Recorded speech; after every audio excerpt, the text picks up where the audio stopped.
you for that.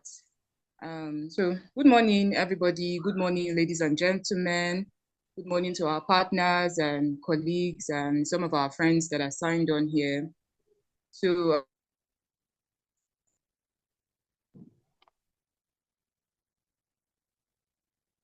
webinar.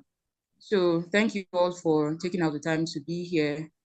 So without further ado, we'll just go for straight up to introduce why we are here. Our focus is to have an extensive discussion and understanding of the peculiar challenges that are faced by SMEs and farmers in the Northwest region.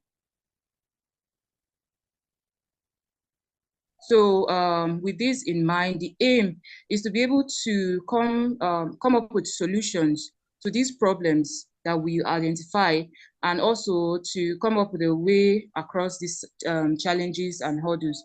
So we hope that everyone logged in here, be you from the SME or farmers, you'll be able to lend a voice to make us understand some of the challenges you're facing, and together we can brainstorm and come up with challenges that, solutions that would address these problems directly. Thank you very much, and I'll hand over to Mr. Jackson again. Okay, so thank you very much, Uche. I will just quickly, once again, welcome everyone, and it's actually a great pleasure that I welcome you all to this very important meeting. I'm actually thrilled, to have such a distinguished group of participants who are committed to advance women and youth enterprise and employability in agricultural sector. I'm actually the CEO from STF Supertech Foods, and I'm also deeply aware of the pivotal role that agriculture plays in the economic and social development of our communities. Today, we gather not just to discuss challenges we face, but to chart a path forward that leverage on international best practices to empower our women, most especially our women and youths, and particularly in the areas of food processing and farming. This webinar actually comes at a very crucial time when our sector is grappling with numerous challenges, from climate change and financial constraints to infrastructural deficiencies and market access issues. Yet it is also a time for great opportunities that is forthcoming. With the right strategies and collaborative efforts, I believe we can transform these challenges into stepping stones for sustainable growth and inclusive development. Our esteemed speakers today, we have Ms. Fumilayo Shola and Mr. Joshua Isaac Ocholi, which both of them together bring wealth of knowledge and experiences. And for this particular webinar, they'll be sharing their insight on international standards for implementing women and youth enterprise projects, highlighting on challenges of implementation. And together, I believe we'll all provide actionable recommendations. And with their expertise, will undoubtedly enrich this conversation today and forge a practical solution. Finally, I encourage everyone to actively participate, share your insights, ask very impactful questions. Also your contributions to this particular process is actually going to strengthen this initiative. And together, I believe we can build a robust, inclusive, and sustainable agriculture in Nigeria. Thank you very much, and I look forward to our productive and engaging session. Thank you. So without further ado, I'll also be the moderator for this particular webinar, and I'm just going to quickly invite our first speaker for today. And let me just so our first speaker for today is Fumilayo Ishola. She has certified research and data. She has a certified research and data journalism. Some of her works are published in some of Nigerian national dailies and magazines. She's the founder of Dehydrator Hub Agri-Food Technology Limited, with focus on agro-processing to drive growth and provide technology to better preserve crop and livestock harvest. She's the alumna of notable agricultural and entrepreneurship programs, such as the Tony Elumudo Entrepreneurship Program, the Academy for Women Entrepreneurs, US Exchange Program, the Lagos State Agri-Entrepreneurship Program, that's LAB, Access Bank Womenpreneur Program, and more. She's a food safety expert, a BDSP trainer, and speaks on food security as an enthusiast, and was at the 2023 Agritech West Africa event in Accra, Ghana. She is committed to training and capacity building, and has trained entrepreneurs on food processing, with organizations such as the Global Alliance for Improved Nutrition, that's GAIN, and German Society for International Cooperation, that's GIZ. She was awarded with Food Champions Award in 2024 by the AWP Network. So once again, welcome Funmilayo Ishola for as you take over the mic. Thank you very much. Thank you very much. Good morning, everyone. Can you hear me, please? Yes, of course we can. Good morning, ma'am. Good morning, sir. Good morning, everyone. It's a privilege to be here. And I don't know, I sent my slides in a few days ago. Is it possible to help me share it? Because I think that it may be necessary. Otherwise, I might as well just start to speak. Okay, I think you can start while we try to figure out your slide. So before you proceed, I also want to also let participants know that we're dropping the link for attendance at the chat section, so you could quickly fill the link and put in your attendance. So thank you very much, Ma. You can proceed. Okay, thank you so much. I wonder if it's okay for me to ask if we can just put in the chat section, the chat room, where the area of agriculture that we're in. So the value chain is very long. Some people are, grain farmers, some people are already processors. So please, could you kindly just drop in the chat what part of agriculture you're in or possibly interested in, because it's possible that some people are only just looking at how to come into the sector. And then I'll just go on. So basically, we know that the Nigerian agricultural industry is very large. We have so many farmers, but the agro-processing space is relatively small compared to the primary agriculture. So basically, we know that, for example, in the northwestern states of Nigeria, there has been a rise of agricultural productivity. People are planting, people are, harvesting, but we have a big challenge, which is the preservation of those goods. Imagine going to the farm for 2 months and then coming back, you harvest something, and then at the end of the day, 50% of that product is wasted. That would have a major impact, not only on the livelihood of the farmer, but also on the cost of that product in the market.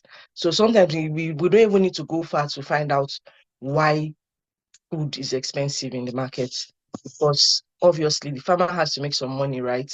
And if they haven't even made the money from the primary harvest, then it may just be that they would have to make their money any which way, which would mean that they have to increase their prices. I don't know if that makes sense.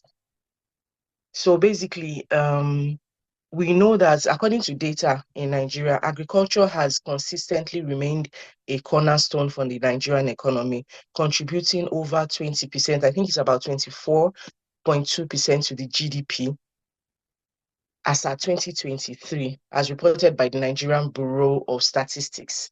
And this contribution has been consistent, but I think that we can do more, because if you look at what agriculture is doing in other climes,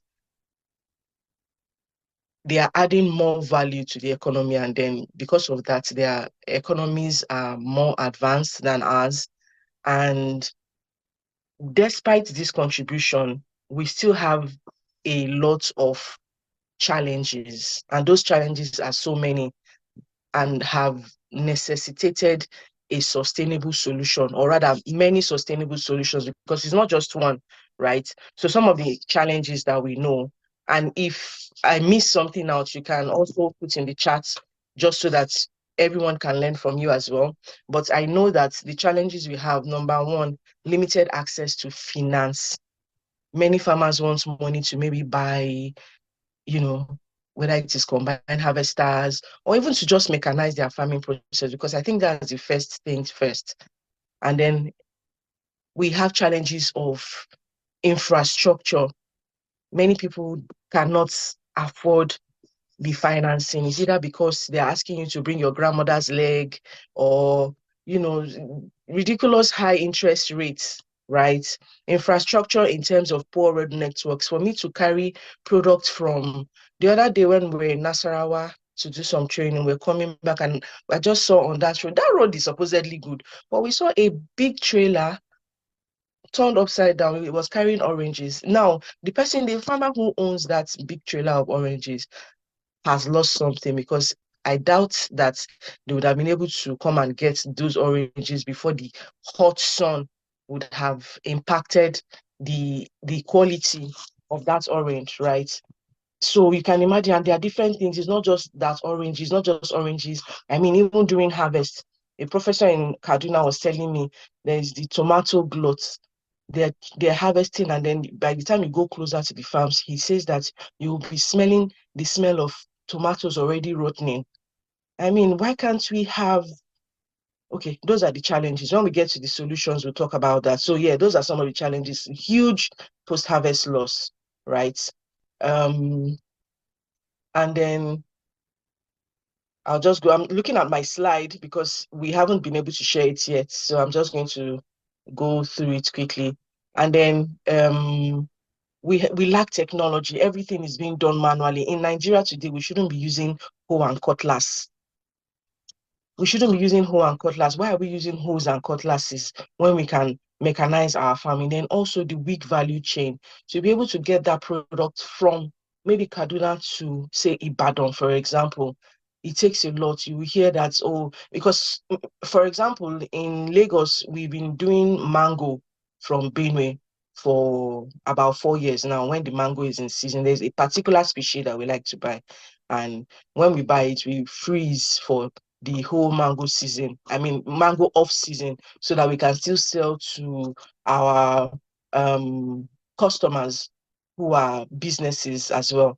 But then we have had some challenges sometimes that when the product is coming from Benue, is either maybe police stopped them, or so we've lost sometimes some buses. We buy an entire bus, and then sometimes we will lose those buses because before you get from Benue to Lagos, maybe the heat has been excessive, and then maybe the bus spoils on the road. You're not able to get another bus quickly to come and offload what you have. And then by the time it gets to Lagos, we'll probably just have only half of what we bought. So those are one of the challenges, that weak value chain. Normally, we're not even supposed to be carrying the mangoes or any fresh products. See the way they bring tomatoes and pepper. That's not how it should be. And these are international best practices that we're talking about. Everything should be in cold chain. It should be taken in a cold room, like a refrigerator, from where it is going till it gets to the final consumer. And it is like that for everything, including eggs. And we complain about egg gluts. We shouldn't be having egg gluts. In other countries, you will see them even in the warehouses where you go to go and buy the eggs. The eggs are packed in a cold room. So it is very hard for the product to get spoiled that way, right? So these are the things that we need to be aware of, we who are the farmers, and we are going to be collaborating with the other members of the value chain, whether it be middlemen or the processors or the off-takers. Everybody is supposed to be aware of how products are supposed to be stored after harvest. That post-harvest management, I think that Nigeria needs a whole lot more, and it starts from the farmers, because it's not enough for you to farm that product. How are you preserving that product before it gets to, how are you preserving that product, right, before it gets to the final consumer?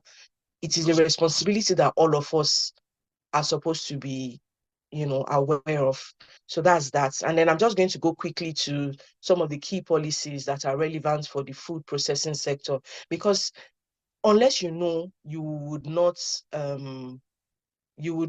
do or take action, right? Because many people do not know that the government actually has policies that support SMEs, but not many people are taking advantage of it. So, for example, we have the National Agricultural Technology and Innovation Policy, which is NATIP.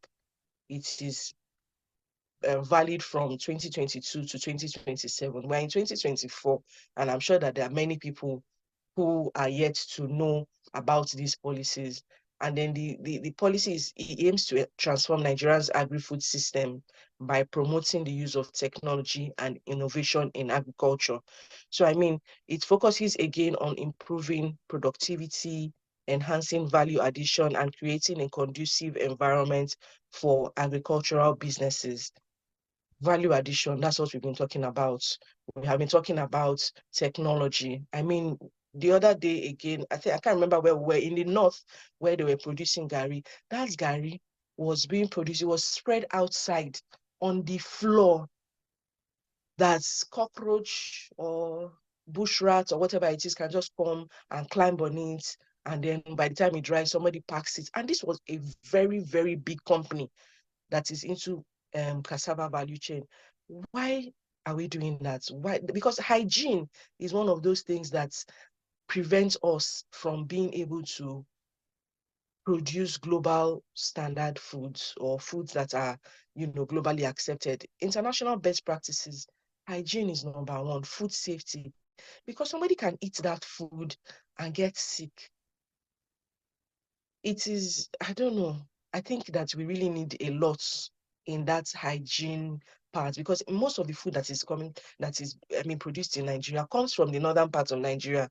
And we need, because the person told me, he was like, what can we do? Because this company is such a big company, they do it outside.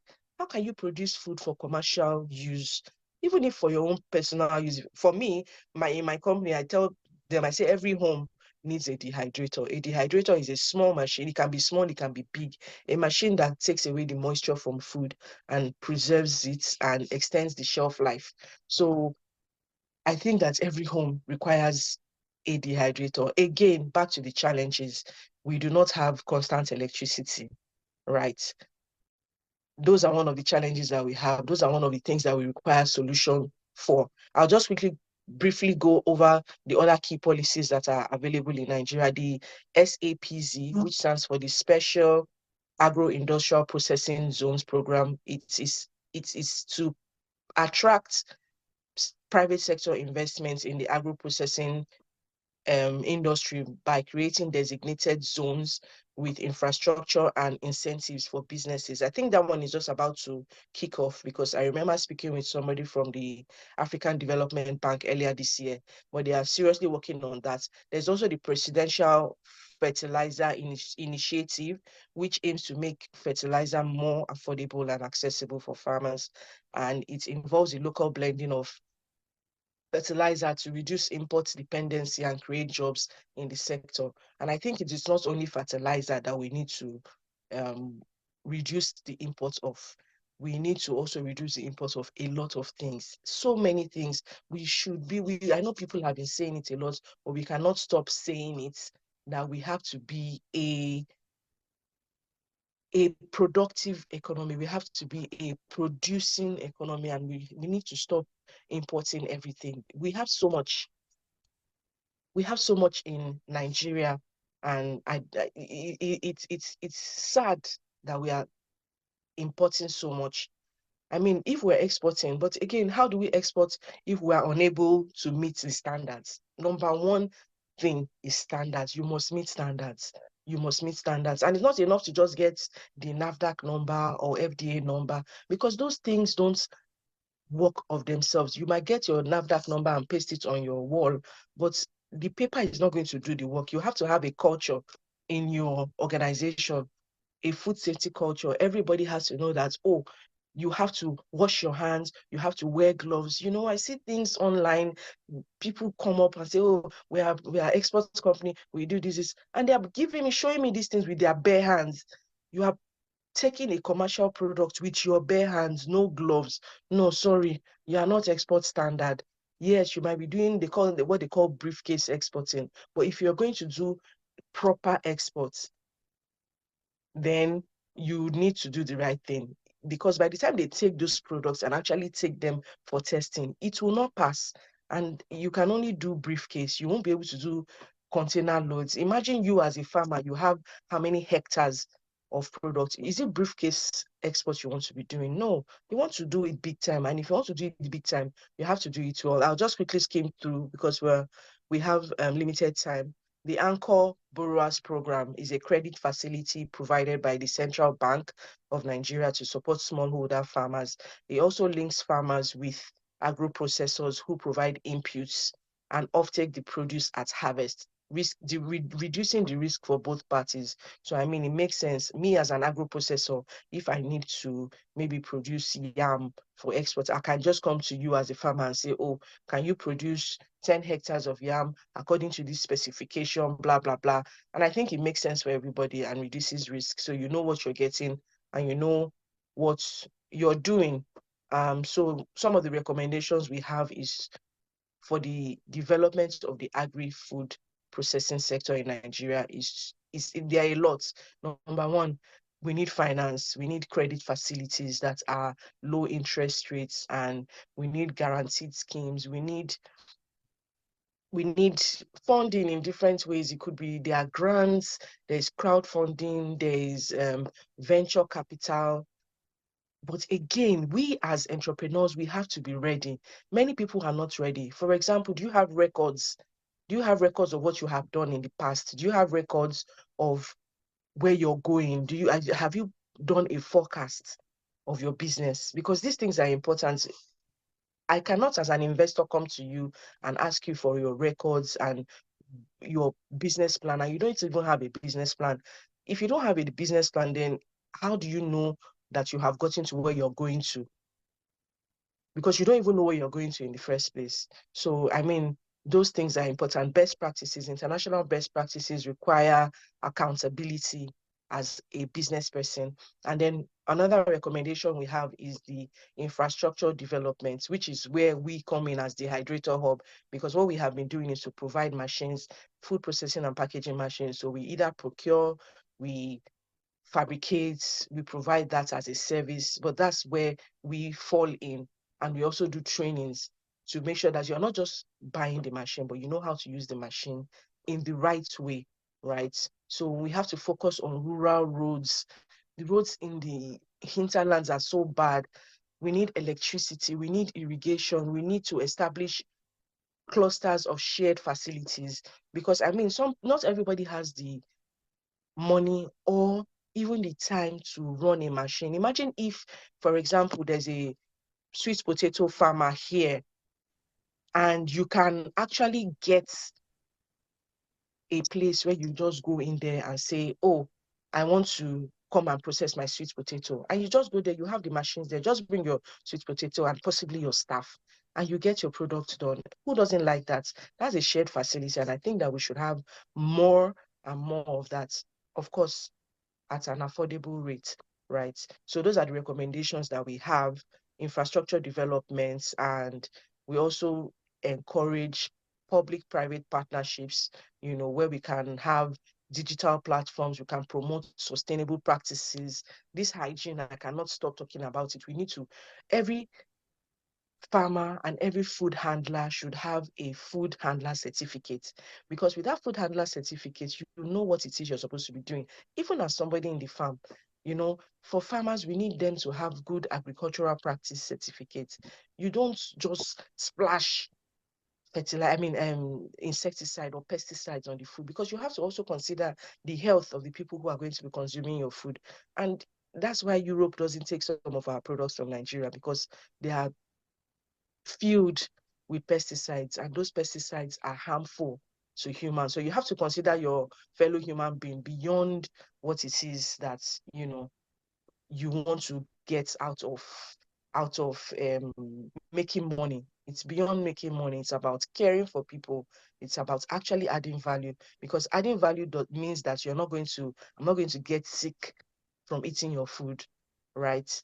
So I think I should stop here, and in case there are any questions or comments, I'm happy to receive them, because I think my time is 30 minutes. Mr. Jackson, please confirm. Yes, notwithstanding, you still have time. So Oh, fantastic. yes. Fantastic. So basically, I just want to emphasize on international best practices. Best practices, you have to, machines are important. You cannot say you are global and you don't have machines. It's not even possible, because how much can you really do with physical? Yes, there's a place for, humans to do some work, but there's also a large part of that work, because we have such arable land, so much space. Look at the Netherlands. The entire Netherlands is not bigger than Lagos State. But guess what? They are a global exporting country for food. Global. So how did they do that? How did they do that? They've only done that by the use of machines. They've only done that by the use of technology. So technology, you cannot tell me, oh, I'm not technologically savvy. You have to be, in this time and age, you have to be, the machines that we're using, the way that we are doing it, our culture as a company, your business culture. How are your people? There was a new lady who came into our factory to work, and then she was milling. I don't know. And then it wasn't even her. It was somebody. So we provide services. You can come in and mill. So it was this guy who came in. My own staff was wearing her gloves, but this guy was using his bare hands to do the whatever. And I'm like, I just came in. I'm like, what's going on here? You know, and because this thing that comes from our factory will bear our name, but it wasn't even us doing that thing. It was the person who came in from outside, which just goes to show that that's the way they do it in their factory. So please, the least you can do, get an apron, even if it's a disposable apron, you know, wear gloves. You cannot be using your bare hands to handle food that many people are going to, consume. Recently, we had a training for GIZ, and they brought some entrepreneurs from Benue State and Nasarawa State to Lagos to come and do value addition training on rice production. And they were so happy. They were like, oh, I've never, I never really thought about this parts of my business, always wearing gloves, wear your mask. You don't go into your factory with your bare feet. Why? Because you're carrying germs from outside, right? Right from when you even get your raw materials. How do you bring in raw material from your farm? There's a way. So I'm going to drop this with you people. If you check, just Google Codex. So the full name is actually Codex Alimentarius, but in English, it is food code. So with the Codex, you will find, different standards right from when you bring your products from the farm to your processing center. How do you handle them? Do you just put them on the floor? If you do that, then that's the wrong standard. It's not global best practices, because that thing can also take germs from the floor. You're supposed to arrange your products on a pallet, right? I don't know. I'm sure you people know what pallets are. Arrange your products on a pallet so that it will be there and safe until it is time to process it. And then even for food, there are temperature danger zones. For example, after cooking, for those who actually, go from farm to table, after cooking food, you don't just leave food outside, for hours on end. Now you're even bringing opportunities for microorganisms that can be harmful to start to build up in that food. After 2 to 3 hours maximum, that food is supposed to be put in a different environment, like in a cold room, so that it will minimize the activities of those microbes that can be harmful. So for agro-processors, right from when you collect your products, from the farm to the pallets, there should be a time frame for you to process those things. In the process of, doing whatever it is you're doing, make sure that you wash properly, because you find sometimes you tell people, oh, supply me with maybe ginger. Oh, I have suffered in the hands of ginger farmers, forgive me, in Kaduna. They tell you, oh, it's quality export quality, grade A. It is so expensive, yet I still have to do washing. You still have to bring it down and wash. If I show you what we brought out of just one bag of grade A ginger, it's ridiculous.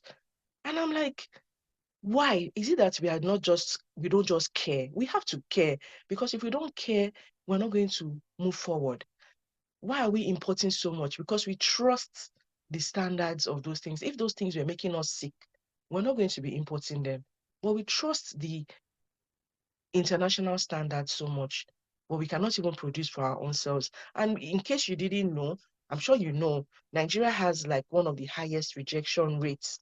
This thing has been like that for a long time, and it is still like that till today. This is the 3rd of August, 2024. We still have one of the highest rejection rates in the export market. Why? Because we do not meet standards. That is the only reason. We do not meet standards. And what does it take to meet standards? Is to actually have a culture within your organization to say, no, this is the way we do it. We don't handle commercial things with our bare hands, especially when the product is now finished. So, I mean, it's enough when you're washing, you can wash with your hands and all of that. But you have finished dehydrating or whatever it is, you have milled it, and then you now be holding the powder and doing it like this. Oh, see our powder. How? If I take that thing, I'm going to see, different body fluids and stuff like that. Then you are not going to be able to export. Maybe you can just send to one person in London who wants to use it in her house.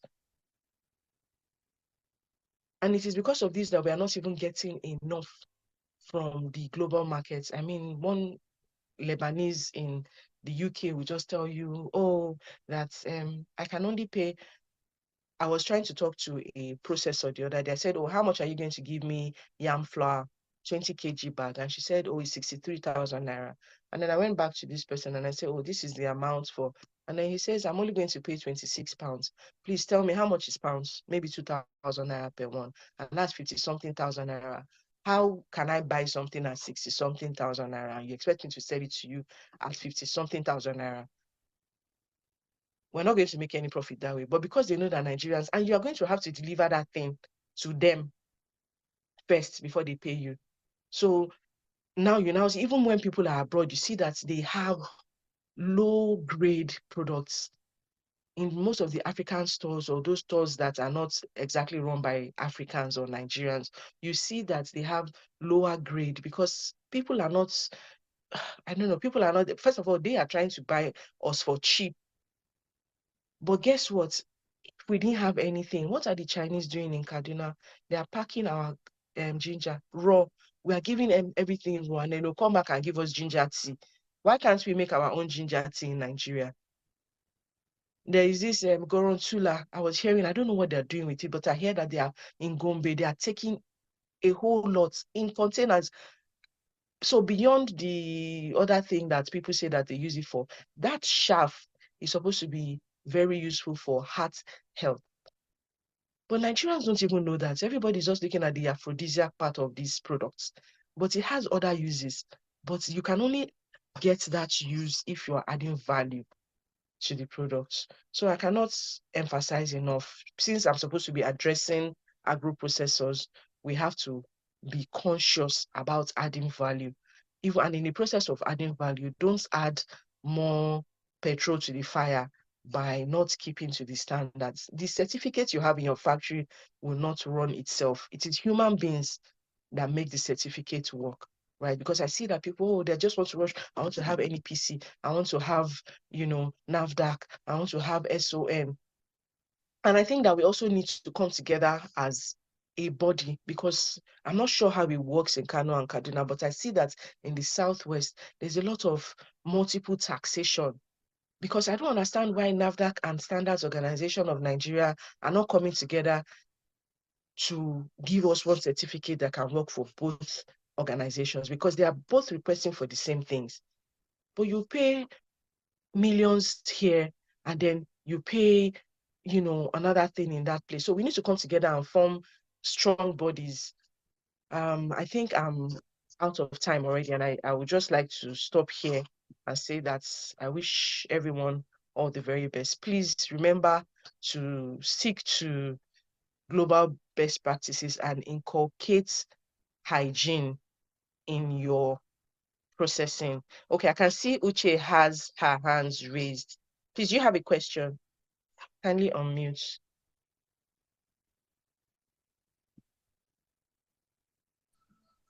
Hello. Good morning, Mrs. Fumilayo. Thank you so much for an insightful time.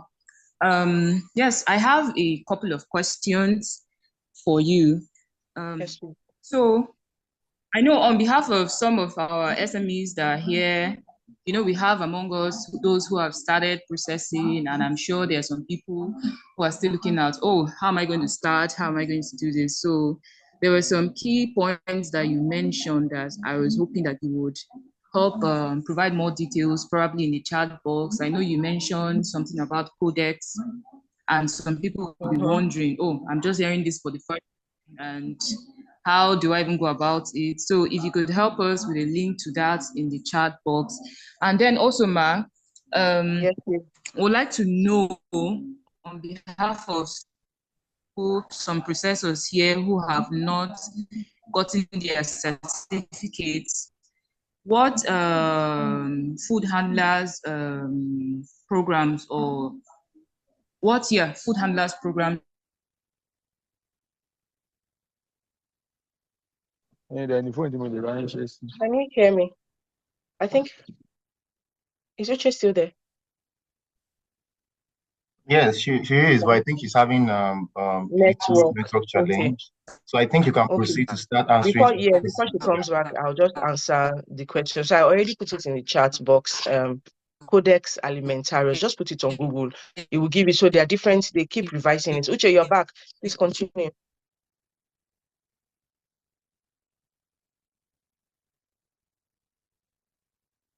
Please continue. Okay, I think she's still having little network challenge. Okay. So So I because think I have put Codex Alimentarius, just copy that and put on Google. It will come up. So it has different years. So they keep revising it like every 4 years, I think. And for the food handlers tests, I would have to confirm for the Northwest, because what we have been doing, we come from Lagos. We come from Lagos to come and do, so we do it as a group. We bring people together. It is these organizations actually that bring them together, and then we bring food safety experts to come and address everybody together, and then we do the training, and then we get certifications of certificates of participation for this session. So I don't know of any, but I can find out. I will definitely find out. But so far, so good. We have been coming from the south to come and do these trainings. I would also ask from, because I know that we have people at the Kaduna Business School. I would confirm from them and I will share it. So, I mean, it is something that can be shared to the email of every participant, because I believe that everybody here, registered for the event. So we can do that and share that later on. Otherwise, you might have to do it online, but it's always best when you are physical, and possibly even do it in a factory so that you can see, some of those things, why you should use materials, plastic plastic is actually not needed in any factory for proper production. You should be using, you know, stainless steel. Stainless steel is global best practice for production, you know, because stainless steel does not leach materials on it. It's one of the safest products to use. You know, even your machines, we see people doing, they tell you they're producing machines and are using iron. Like that's green. I'm always very passionate about this thing. You know that blue grinding machine in the market that they used to grind pepper? That thing, I don't know how we have been doing it, but it's even when you're grinding, sometimes you see something black coming out. That is like the fuel, the oil from the metal entering into somebody's food. And then we now begin to wonder, oh, this person just dropped dead. Oh, this person just goes sick. And now you're hearing all sorts of illnesses that never used to be, you know, something that we experienced as a people. But we are what we eat at the end of the day. So if we can just have that at the back of our minds, the food that you're giving to people has to be clean. You have to be sure that it is clean. You have to be sure that it is according to standard. That I can't even emphasize that enough, because when I see some of the things that people do, I am very shocked that how do you think that this thing is actually okay to do things like this? So we really need to educate ourselves. We need to educate ourselves, and we have to be ready to make that change. Okay. Thank you. Thank you very much, Ma. This was really a very powerful presentation. Um, so once again, to all our participants, you're welcome. Those that are just joining, you're welcome. The speaker that just finished talking on food processing, it's Fumilayo Ishola. Thank you very much, Ma. We're still going to have proper Q&A, questions and answer at the end of after the second presenter. I just quickly want to let participants know that we have the link to the attendance at the chat box. So kindly kindly register for the meeting. It's very, very important, please. Thank you very much. So without further ado, I'm going to proceed to invite the next speaker, who is the next speaker. It's is Isaac Joshua Chuli, who is the MD primary production for Supertech Foods. Isaac Joshua Chuli is an agronomy specialist and agricultural business strategist with a decade of experience in optimizing crop production and driving strategic agricultural business development. He holds a bachelor's degree in agronomy and currently pursuing a master's of science in crop protection from the Federal University of Agriculture, Makurdi. Isaac blends academic excellence with extensive practical experience. Isaac excels in several key areas such as crop production mastery. With 10 years hands-on expertise, Isaac has honed technical techniques that ensure sustainability and high yield. His deep understanding of agronomic practices consistently boosts productivity. He formulates and implements strategic plans that enhance growth and profitability in the agricultural sector, transforming agricultural enterprises and increasing their competitiveness. Isaac also has proven track record of managing agricultural projects from inception to completion and ensuring seamless execution. He demonstrates strong leadership qualities and ability to inspire and manage teams towards excellence. His leadership fosters collaborative and innovative work environment. Isaac has provided consultancy to organizations like Ala Dairy Farms, Alana Green Limited, and GLT Farms and Exports Limited. His current role as Managing Director of Primary Production of Supertech Foods Nigeria Limited highlights his dedication to advancing agricultural practices in Nigeria as a whole. As the Managing Director of Primary Production, Isaac leads strategic initiatives to optimize production, manages daily operation, oversees supply chains, and ensures regulatory compliance. He was also once the production manager for Seedco Nigeria, where he achieved 45% yield increase in soya beans and maize production in 2023 season. As a farm manager, Okay, when he was with Green Eagles Agribusiness Solutions, he was a farm manager and agro coordinator. He trained his farming team in climate smart and mechanized farming system. Isaac is committed to ongoing growth. He has pursued professional training programs such as finance for non-financial managers and basic essential skills for non-managers at FITC Abuja. Isaac was the best graduating student at the Federal University of Agriculture. He has participated in international workshops on climate smart organic agriculture and plant protection. Isaac is an expert in agronomy, strategic management, and project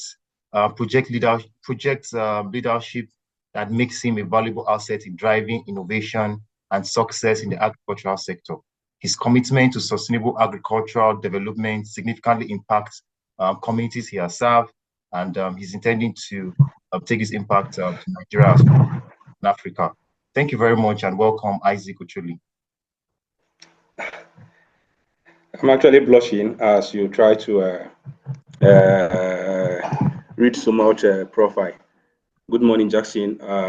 Good morning, everyone here. I believe you can hear me very clearly. Perfect. I don't know why we cannot share our screen. Is there anything that needed to do?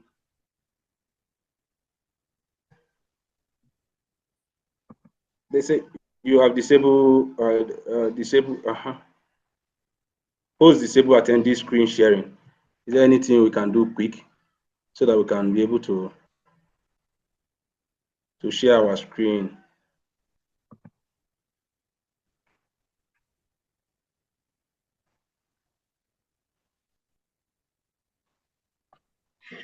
Okay, let me see if I can share from my end.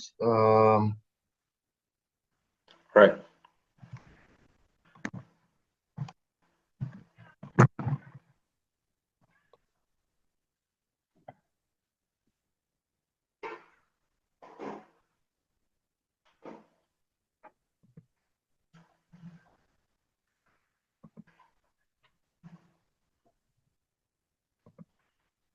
Just give me a second. Let me see if I can share from my end.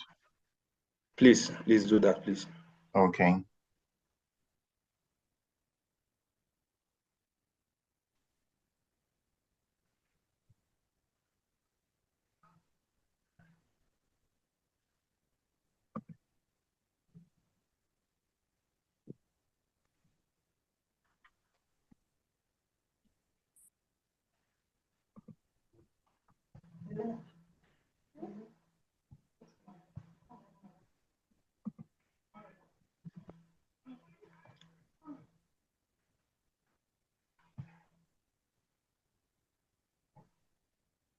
I believe you guys can see my screen now.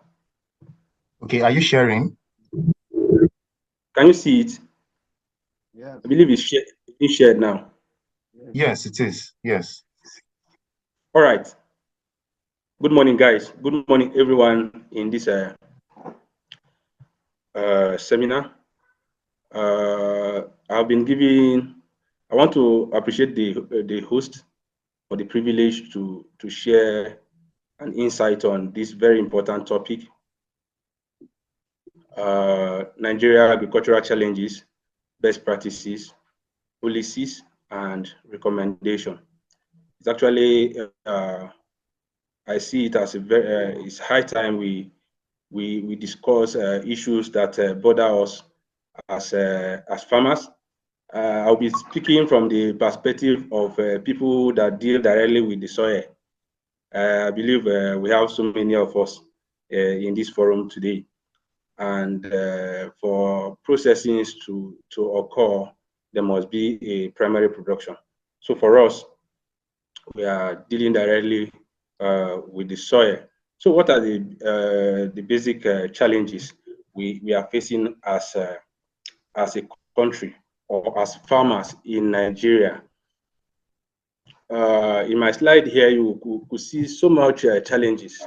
Even if you wake me up from sleep, being on the field for over a decade, I can just tell you challenges we are facing are not limited to the listed challenges, but we see this as the basic challenges face as farmers in this country. We want to take them one after the other so that we can have a good understanding of what those challenges are. If you're a farmer here and you have been to the farm, it will not be very difficult for you to understand what is written on my slides here. Number one of the challenges is limited access to finance. Over the years, you will see that the farmers are struggling to have access to finance. Most especially in 2020 to this 2024, the price of input have skyrocketed, and farmers are finding it very difficult to produce on the field, because the money that the farmer have this year that he has been able to use to cultivate 1 hectare, in the following year the money will not be able to do 1 hectare because of the consistent rise in price of input. Now, in other places you will see that government subsidize input, government subsidize give farmers loan, but in our own country here, the loans are limited. If you go to private bank to have access to loan, it is actually very difficult things to do in Nigeria. They'll ask you to bring your great-grandfather's certificate, and also the high rate of the interest rate would even ordinarily discourage farmers from accessing this loan. So limited access to finance has been a big major challenge. So many farmers in the rural community have land, which is the first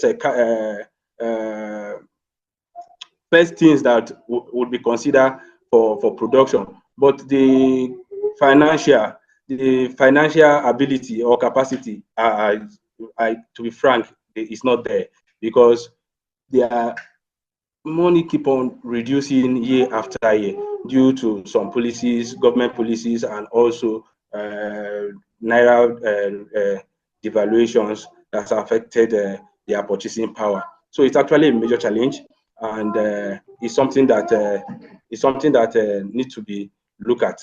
Then, if you look at the number 2, we have infrastructural deficit. Poor road networks and inadequate storage facility has been a major challenges in our production. Our major production in Nigeria is domiciled in rural area, and in Nigeria, what is happening here? The rural farmers, in fact, they are the last people to benefit from government policies. People who are on the field, they are actually the last people to benefit. You will see a farm community without access road struggling to bring out the farm produce. In fact, I remember why I was working as a farm manager in Ogun State. There was a time that we had. There was a time that we harvested our maize, and the maize was, in fact, we harvested the maize during rainy season, and there were issues of improper drying. The maize was not properly dried, and we stored them. We kept them in our warehouse. We couldn't bring it out to sun dry. We do not have a good access route to transport them with vehicle. In fact, it took something that would have taken ordinarily 2 to 3 trip, took bike 2 days to be able to get the maize transported. And at the end of the day, we had so much spoilages in the production, in the maize that we had in the store. So many issues of infrastructural deficit is affecting us as farmers in the community. You see, a friend of mine shared some pictures with me sometimes ago. We're trying to do some businesses together, and share pictures of how the farm has been well organized. The infrastructures they had there is well organized, you'll be happy to see how these farms are. But what is it with us in this country? Farmers struggle to go to the farm. Access road very, very, very, very, very bad. Mobility is actually also an issue. So in Nigeria, we're facing a lot of those of infrastructural challenges, where there are no road network, where the machineries are not even properly there, and what have you. Another thing is insecurity. You will see, all of us will bear it. Will agree with me that farmers have been pushed from their locality due to the incessant attack by bandits, most especially in the northern part of Nigeria. I think it's one of the things that have increased the hunger ratio in this country, where the farmer who owns land, who have good enough land to produce or to cultivate their farm, have been pushed away because due to banditry. You're in a community where you are farming, and then today you hear that one of your neighbor has been kidnapped, and then he's being charged to pay a huge sum of 5 million or 20 million naira, which all his year he has not been able to save through his farming practices. Will you be willing to remain in that environment? If you go to some part of Kaduna State now, as I talk to you now, so many farmers have been pushed out from their locality. You get to the Jere axis, you get to Kateri axis, you will see that farmers who are domiciled internally have been pushed out, and the land that have been used over the year have been left unused due to insecurity. This has a negative impact. This has a negative challenges in our production, in our national productivity. We discovered that farmers who had access to 20 hectares before, because of insecurity, has been pushed to the roadside, and what is having access to now is just like half an acre. You know exactly what the implication is. It's actually a serious challenge, and it's something that we must have to look at it critically, and government have to come to the aid of farmers to ensure they are secure to do their day-to-day activity. Insecurity, I can tell you, is actually a huge challenge. In fact, some of the farms, while I was working with Sidco Nigeria, we had an incident on the farm. I was in the farm that day. Luckily, God vindicated me. Even with army following us to the farm, following one of our managers to the farm, the army in the farm was killed on the farm, and then 2 of my colleagues were kidnapped. You could imagine, if you don't have man, would you want to go back to that same place to continue production? So it has become a very serious challenge in Nigeria, most especially in Kaduna, and then some part of Kano. Kano is not having so much of that issue, but in Kaduna, I tell you, farmers have been wrecked and have been pushed away from their ancestral home, and then they are outside like a scavenger, looking for what to eat now, and also looking for where to do their production. Another major challenges here we are having is climate change. Joshua, can you hear me? Before you continue, your slide is not moving. I don't know if it's just from my end, but try to make your slideshow so it will be moving. We can just see your first topic, but I don't think it's moving. So please just look at it. Yeah. Okay. Just say I'm still talking to these slides. Okay. That's fine. Yeah. So another issue here, we're having climate change. Climate change has become actually a serious issue. You can see how people who planted maize, who planted sorghum, could not harvest because of short rainfall last season. It happens in Zimbabwe this season, that almost all the farmers who have produced maize lost woefully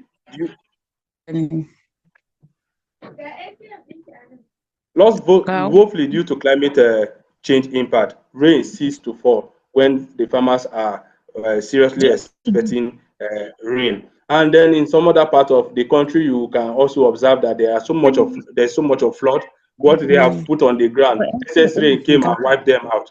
So it's actually a serious challenges in our country.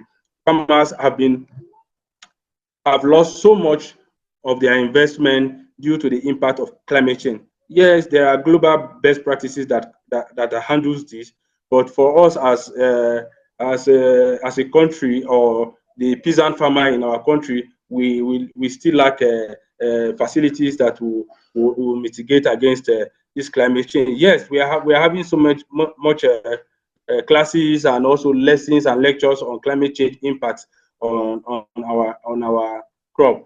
So climate change has seriously come to stay as we are seeing it. We just need to focus on policies that and also practices that will help us mitigate and also manage the impact of climate change. Labor shortage and skill gap. If you want to know, in this country, you will hear that so many things. People will come and tell you, there are no work. I've heard it, and when you give people chance to come and do one or two things for you on your field, you will discover that there's a serious gap. There's a serious skill gap. In our country, we are having challenges of skills gap.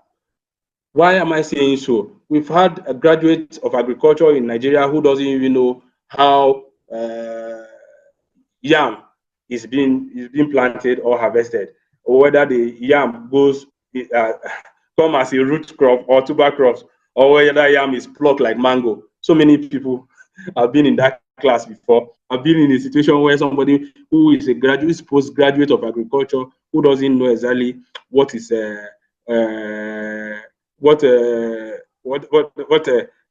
production in its intense terms really meant. So we have a lot of labor shortage and skill gap. Like we were trying to employ some workers most recently, and we had so much applicants. By the time we're trying to interview them, we will see that few of them, in fact, out of about 500 applicants, you will see few of them have the necessary skill. Few have a necessary skill to do this job. So it's actually a serious issue in this country that our skill gap is very hard, very plenty. The skill gap is very large. We need to train people. People need our educational portfolio, or what do I call it, syllabus needs to be changed so that people will not be taught only theory in the classes, but will be taught what they will practice on the field.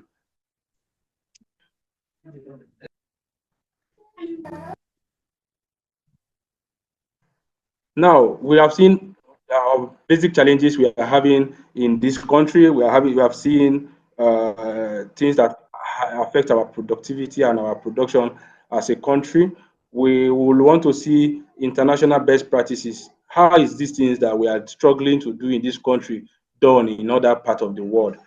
How are they doing it? How could a country with a population of 6 million have with land area of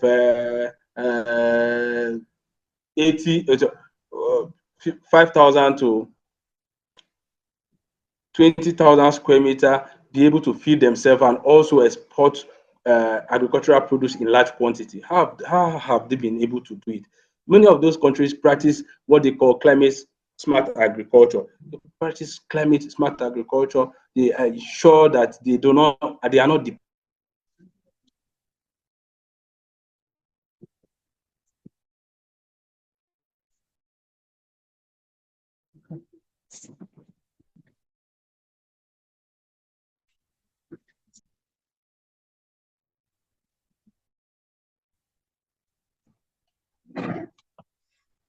Okay, I don't know if Joshua is having slight network challenge.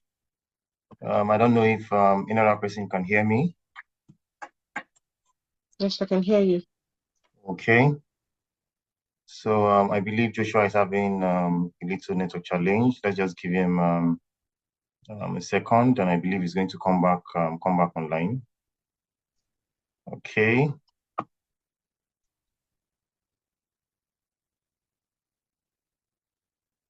So Joshua, if you can hear me, please kindly indicate. I think your network went bad and we can no longer hear you.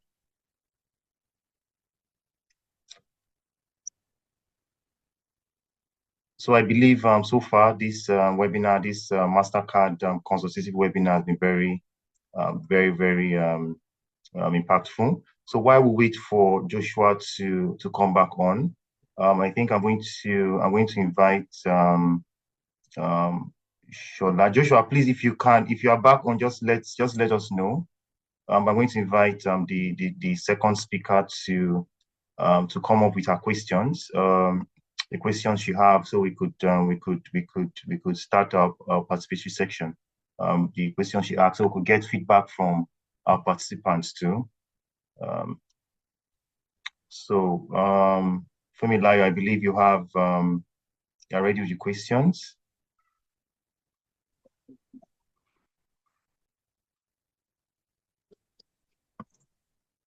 So we could also get feedback from participants to see how we can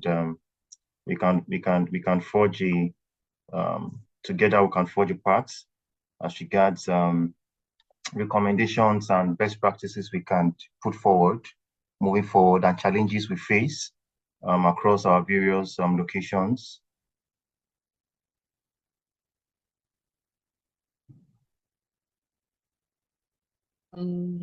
Yes, I'm here. Okay. Okay, so I think I have 4 questions. That's fine. That's great. So the first one is, what are the challenges of farmers or SME processors in your various regions?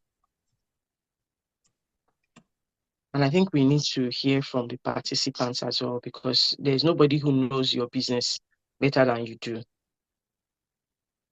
Right. Of course. Then we also have, so for this webinar earlier today, challenges, which is what Mr. Joshua was also talking about.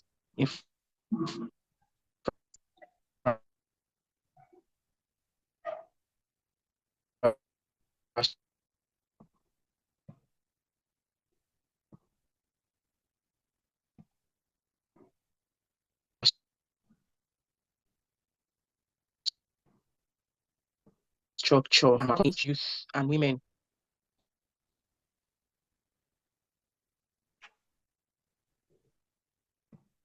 in the have on food processing and farming techniques. So I'm not the one to talk about farming, it would be Mr. Joshua, right? And then for me, it will be food processing. So how should we go about this, Mr. Jackson?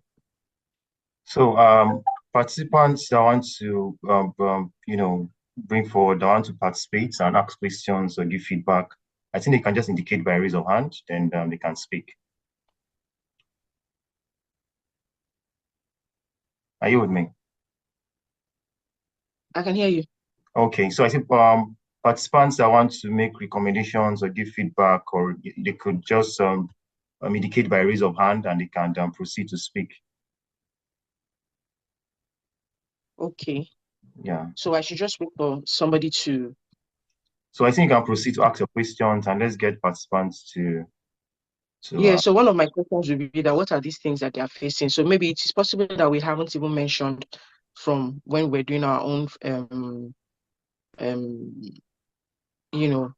presentation, the challenges that they are actually facing. So just in case we have not mentioned what it is that you're facing, please could you kindly let us know what you're going through, so that we can all talk about it and then also look at solutions together. Hello. And yes, please. Hello. Yes, Hello, we can ma. hear you. Please proceed. You can just let us know your name and where you're calling, the location you are speaking from. Hello. Good morning. Yeah, good morning. Hello. My name is Rukai Abdullahi Umar. My location is Kano State. What I'm about to say is that in terms of the farming technology, we are pleading to the government that they should put more effort on using the organic fertilizer than using the chemical fertilizer in terms of the environmental pollution and the safety of food intake. Hello. Yes, how are you? You've heard what I said. I don't know if I Yes. can still repeat. Yes, Fumi, I believe Yes, ma'am. Fumi, I believe you're hearing now. Yeah. Loud and clear. Yes, I heard you loud and clear. You said that we should have more of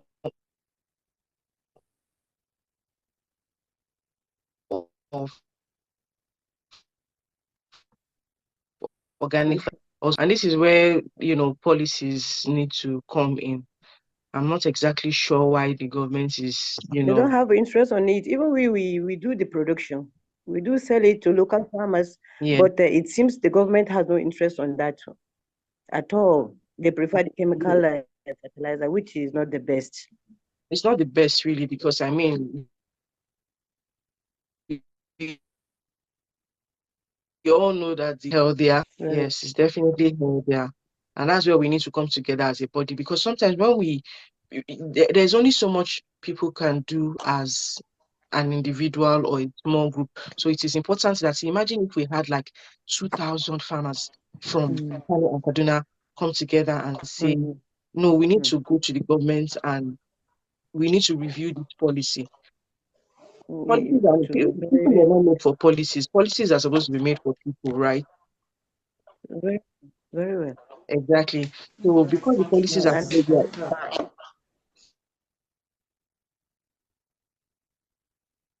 Hello. Hello. Hello. Hello. We can hear you. I don't know if you Yes, can we can hear hear you. me. Rukai Yes. Abdullah is speaking. Rukai Abdullah Umar speaking. Hello, ma. Hello. I can hear you. I said another recommendation. Hello. If you're not speaking, kindly mute your mic. Hello.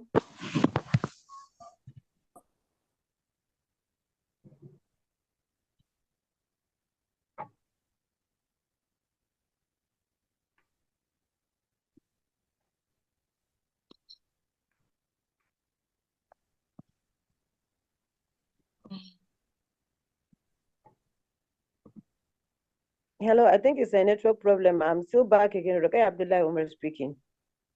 Okay, I can hear you, ma. I said, and in terms of this processor, our challenge is the equipment. We're supposed to have a processing line equipment. Yes, ma'am. But you see, it just segmented. Maybe you have the grinder here, you have a crusher and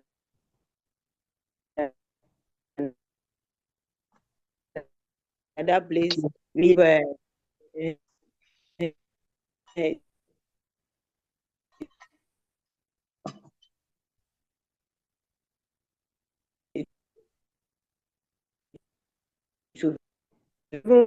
Exactly. You're very correct. Instead of segmenting. You're very correct. Which is something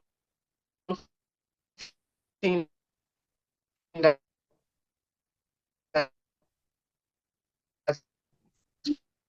we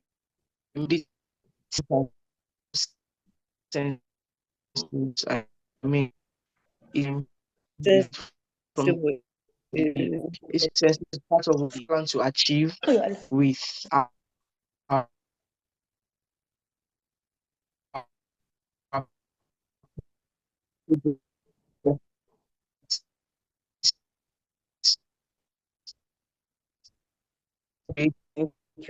from clothes. So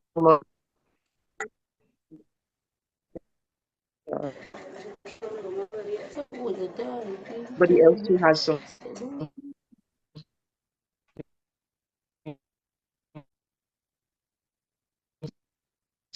say, please. So we have talked about the challenges which Mrs. Abt, and then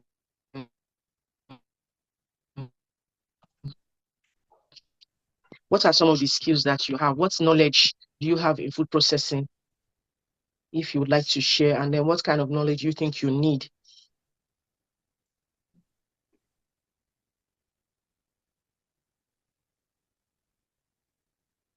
Can you hear me, please?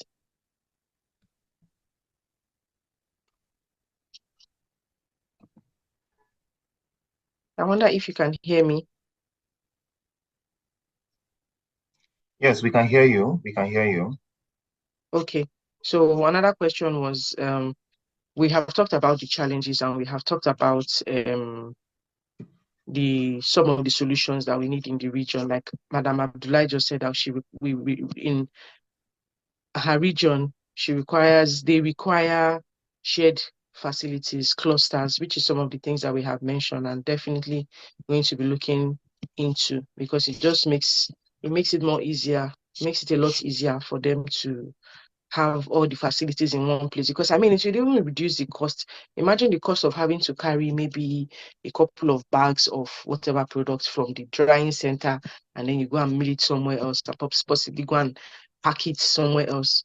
So we definitely need that. So one other question would be some of the challenges of unemployment opportunities amongst women and youth in the various regions. What are some of the challenges? From the top of my head, I can already see that, skills, if you don't have a skill, unfortunately, I cannot employ you because you're not going to be adding value to my company, right? So I think that skills acquisition is very important. We can organize food processing workshops, food safety workshops. We can just gather a couple of people so that at least everybody understands their role in what it is they're doing, because the opportunities are so many. But why are people not finding these jobs? Because we have not yet organized ourselves. That's what I think. But I'm still waiting for somebody to come up and say something about, what they think about the challenges of unemployment opportunities amongst youth and women in the various regions. So we are hoping that we will have more discussions from other participants. Thank you. Hello. Yes, ma'am. So Rakaya Abdullah Omar speaking. Good morning again, ma'am. My morning, my husband. I said about this youth employment. We ourselves have a forum that we normally give a training on this, the packaging, the safety. Oh, great. We have a forum for that. Where name of our forum is Northern Women Organic Food Processor Forum. That's so good. So what would you some of say? us? I'm listening. Hello. Yes, I can hear you, ma'am. We have a forum for that, and we Okay. keep on engaging and giving knowledge ourselves in that forum on this food safety. Nice. And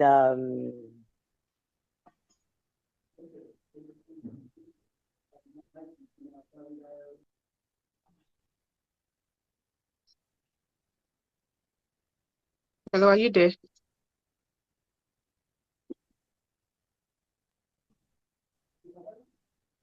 Are you there, ma'am?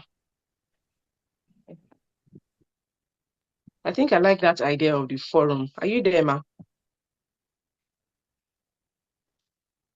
I think we've lost her. Yeah, network possibly. So while we wait for other participants to ask questions, I also have a question. We're talking about skills and the gap we have in skills for youth employability, especially for women. Now, situation where the young women do not have the particular skills, especially in food processing, and they're interested in food processing. What opportunities can we provide for them? I think we can just provide trainings. That training is important. Even when you have the skill, you need to upskill. You need to still keep. Even as I have been doing particularly food processing for over 7 years, but I'm still taking courses, as much as I can. So there's never a stopping point when it comes to learning. So for those people who are interested, of course, we can come together, get their details, and then organize a training. That is the very reason why a cluster is important, because with this cluster, after we have trained these people, it is the same people who would even run and operate the clusters, the shared facilities, right? So we teach them how to use the machines, how to, comport themselves when they are there, bring engineers who can also help to maintain the machines. Well, we are very, very happy to do this, and it would just be better to do it as a group rather than individually, so that it will be more cost effective. So if we have like minimum 20 people, 20 to 50 people, bring them together, do these trainings, and be doing it in cycles, because there's only so much we can do at a particular time. Can you hear me, please? Yeah. Yes, of course. Yeah. Yes, so we're happy to do that. Organize these trainings on different things. It can be in flour production, it can be in just dehydrating, it can be in milling, what is expected, moisture contents, packaging, what is good for this particular product, and all of that. So yes.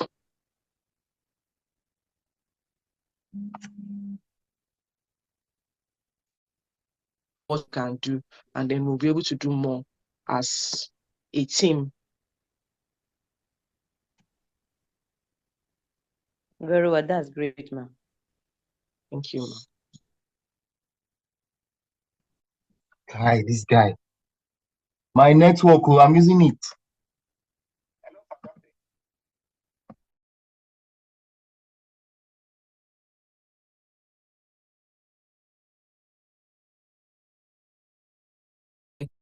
Women and youth, anything that we haven't mentioned yet, the reason why the youth and women are not being, employed, or, getting that opportunity. Yes. The main reason is that it seems I'm still repeating the same thing. It seems the government has no interest on that. You understand, ba? Even me, let me set an example. For me, in particular, my own company, apart from the forum we have the processing forum. Everybody has its own CAC, but we still gather together to exchange knowledge in one particular forum. But for this, then I took I went to the government house and tell them that we have a capacity building in training women and youth on how to farm and how to do cottage backyard farming. With little space, they can plant vegetables, cucumber, and this. I've wrote to the government almost 6 times, but no response. Had them been the government will intervene in this, at least we will reduce something, we bridge the gap. So some of our unemployment scheme. I don't know if you can hear me, ma. Yes, I can hear you, ma. I can hear you, ma.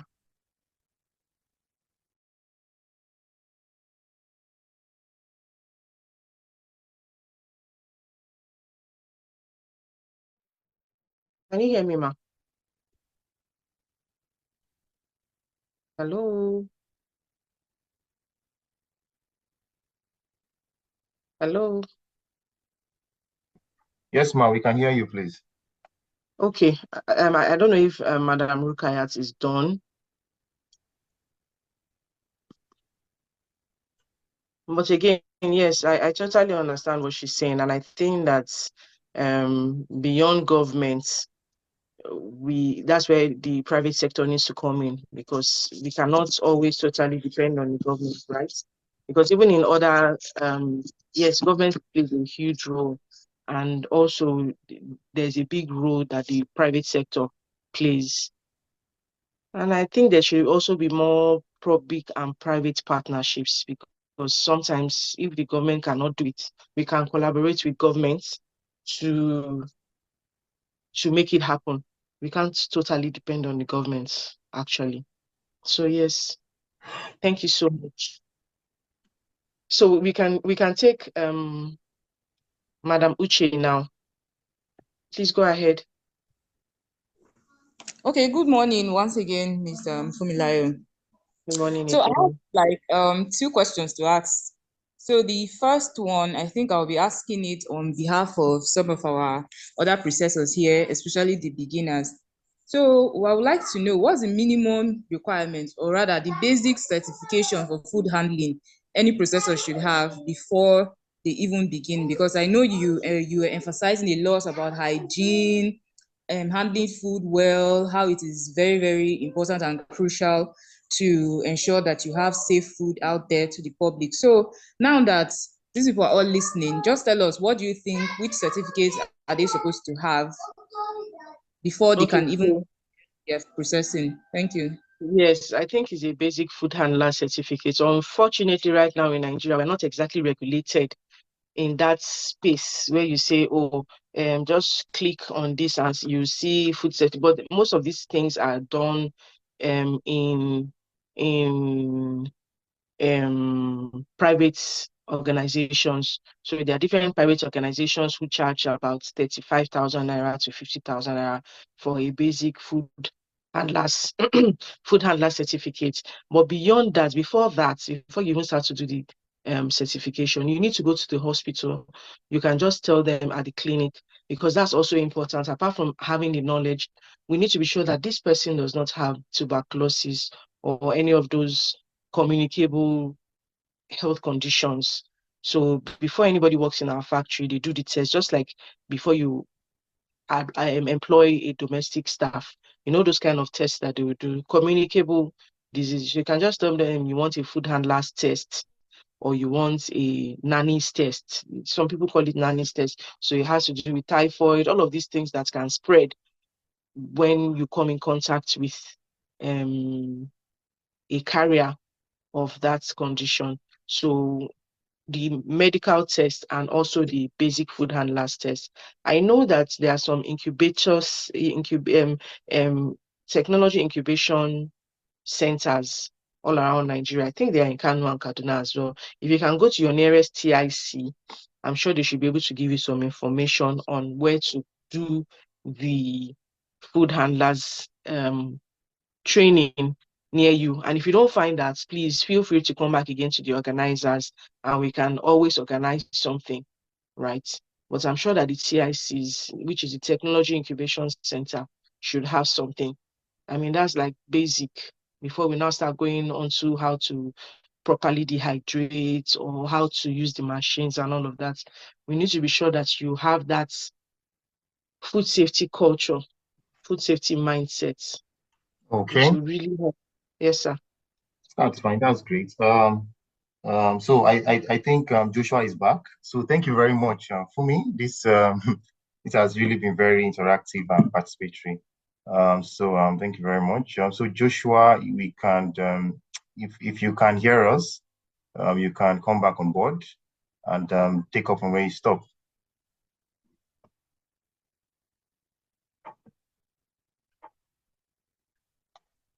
Joshua, can you hear me? Hello, Joshua.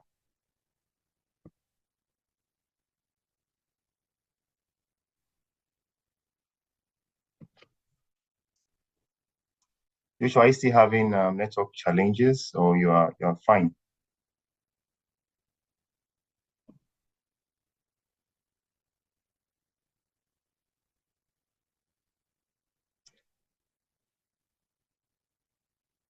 Okay, so while we wait for Joshua, I don't know, it seems as though Joshua is still having network challenge. Miss Fumi, I think you can complete your session. If Joshua's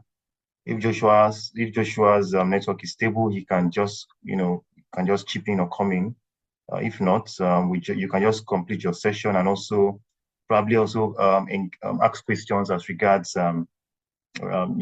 farming too and challenges with the farming sector. So we could also just document and take notes.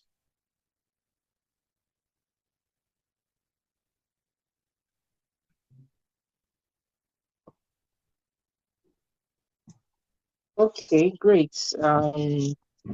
So I think it was just one more question that I had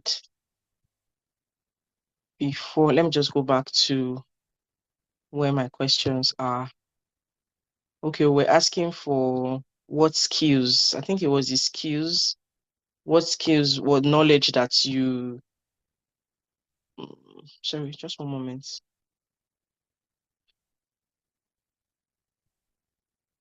What is the level of knowledge that you have on food processing and farming techniques? Yes, so I think that's what Uche was trying to ask earlier, you know, like, I mean, for beginners, that's the first place to start from. Get yourself tested and be sure that you're actually, you know, fit to be able to handle food for commercial purposes, and then also do the tests, and then before you start to get knowledge. So after you have done that food safety or food handling test, then you can now go on to the knowledge, depending on where your what's the word, your value chain is. So if it is grains, you know, how do you clean the grains? What's the best way for cleaning grains? How do you store your grains? Speaking of storage, I don't know, does anybody know about pig's bag? I believe you should know, most of the farmers. So it's one of the is a Yes. natural pig's bags, They right? call it the hematic bag. The Hematic, hermetic yeah, bag. hematic storage. Yeah. Exactly. So they're Okay, actually very nothing. useful. They are not like chemically treated like that. They are very, very good for Mrs. Nafisa, did you want to say something? Your mic is on. Okay, I cannot hear her anymore. So basically, so I mean, if it depends on the value chain you want to decide to stay in, whether it is in storage, you have to know the different storage facilities that you can use, from hermetic bags to silos and what have you, to be able to prevent. Okay, Uche, please go ahead.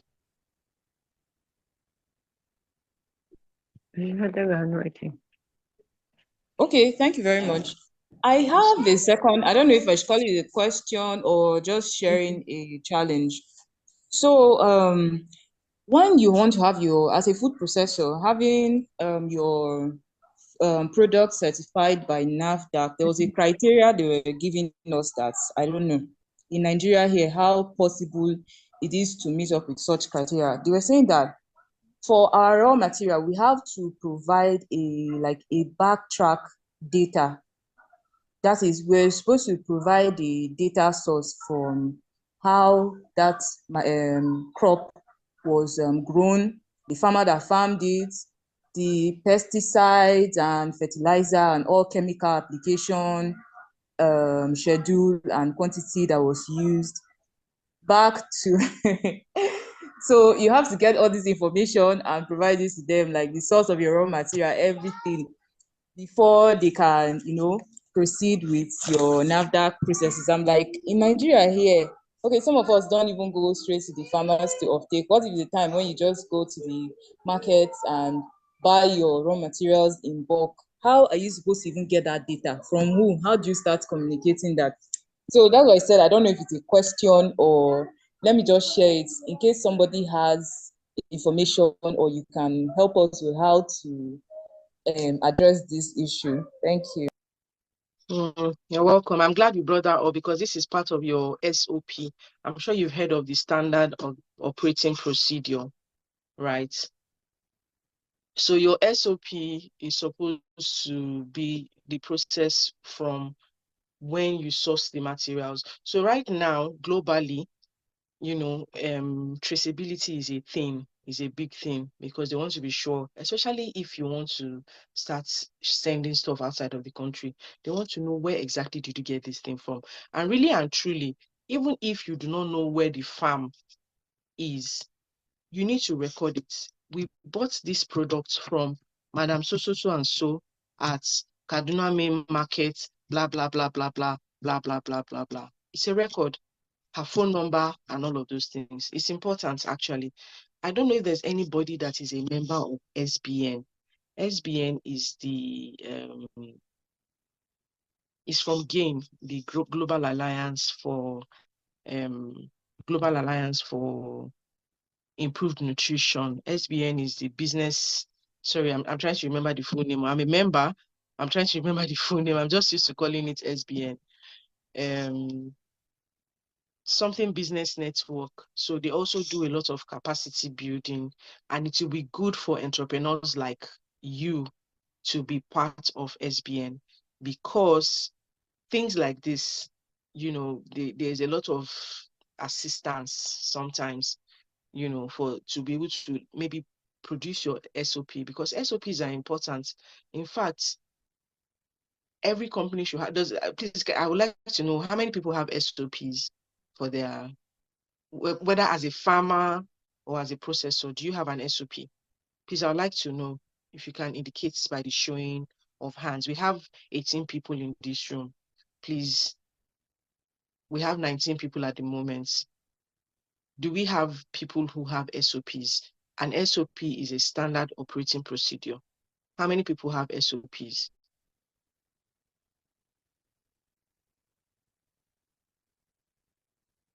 Oh, Mr. Joshua is back. So I think I should allow Mr. Joshua talk, and then we can come back to the SOPs, but nobody has responded. So that means we're in the right place.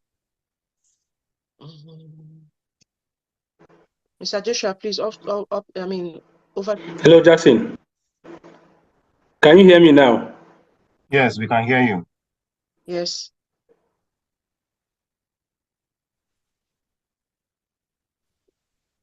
Try to make it so.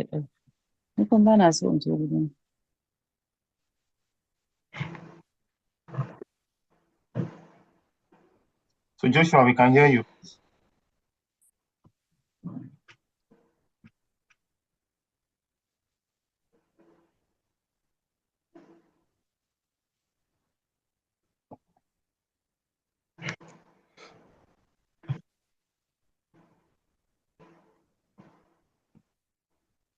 Joshua, are you talking?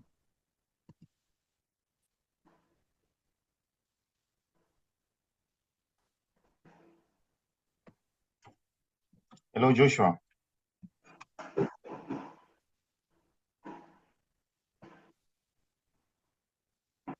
It seems Joshua is still. Joshua, can you hear us?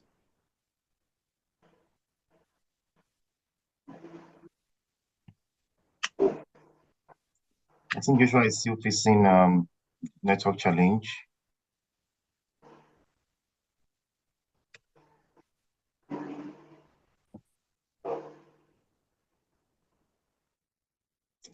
So we've heard from Fumi as regards challenges and recommendations facing processing and SMEs. I think we can, before Joshua comes on board, I think we can also can quickly get challenges facing facing farmers. But before that, I think it's very important we take a group photograph. So I recommend we all put on our cameras so we could take a group photograph before we proceed. So I'll just kindly ask everyone to put on their cameras so it to enable us take a group photograph.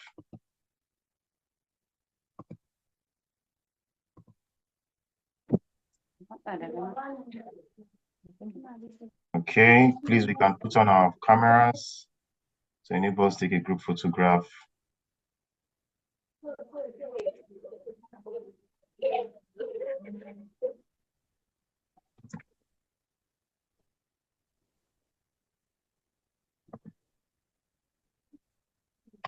Okay. We can put on our cameras and please smile.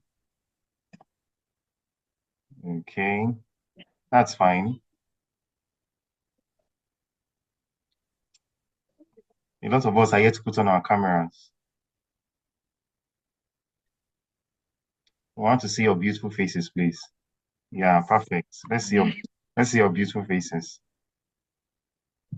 Okay, that's perfect. So Joshua, if you're back, over to you. We have someone raising up your hands or so. So Joshua, if you're back, please. Yeah, so It's fine. We've gotten the group photograph. At least I'll be able to see most of the beautiful faces we have here today. So we can put off our cameras so Joshua could proceed. Joshua, you.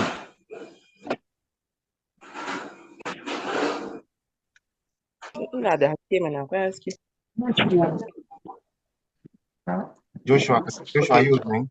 If I can suggest, while we wait for Joshua, can the participants ask in their community what are the current challenges they are going through, and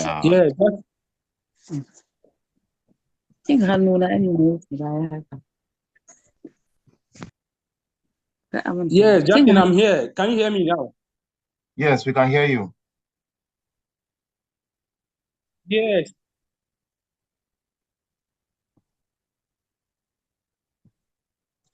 We're really sorry for the network challenge. We understand the situation of things currently in Nigeria, and you know, things like this most of the time tend to happen. So we're really sorry for the network challenge, and we hope that subsequent webinars and engagements won't have. We believe by then our network would have improved.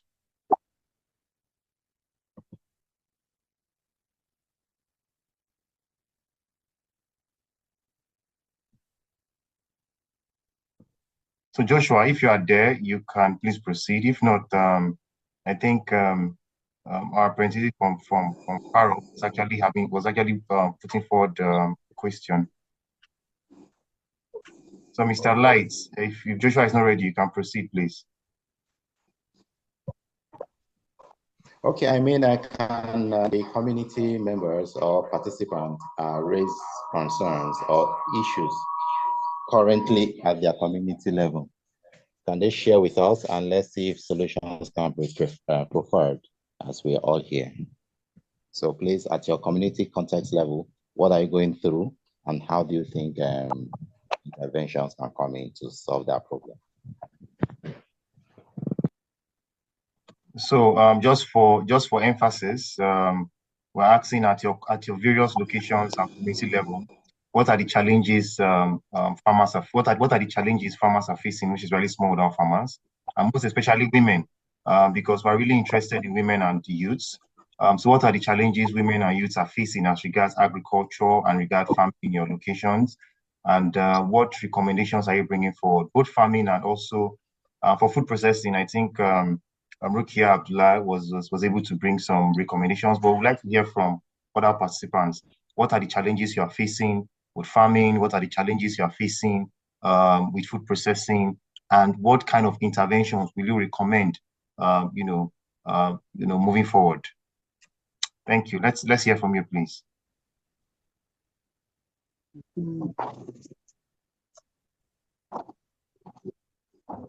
So Amina Yusuf, your hands are raised. I don't know if you have a question or it's just a signal. We can't hear you.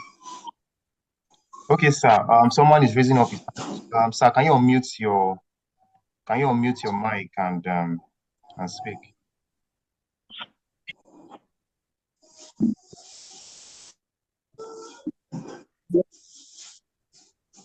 Hello. Yes, sir. We can hear you, please. Yes, my name is Kabiru A. Adamu from Kano, and we have a lot of women farmers group. And what I want to ask is,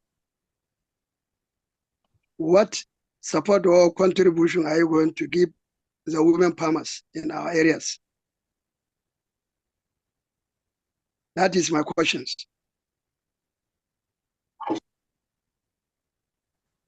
You hear me? Yes, sir. Of course, we did. We heard you. Yes, I say we have a lot of farmers group, women farmers group in our areas. Which support or contribution are you going to give them? That's what I'm asking. Okay, that's fine. That's great. Thank you very much, sir, for your question. So I don't know, Mr. Lights, you have an answer to that question. Will you please respond? Yeah, the question is more like asking a question to another question. The question that you and your community, you know your current challenges.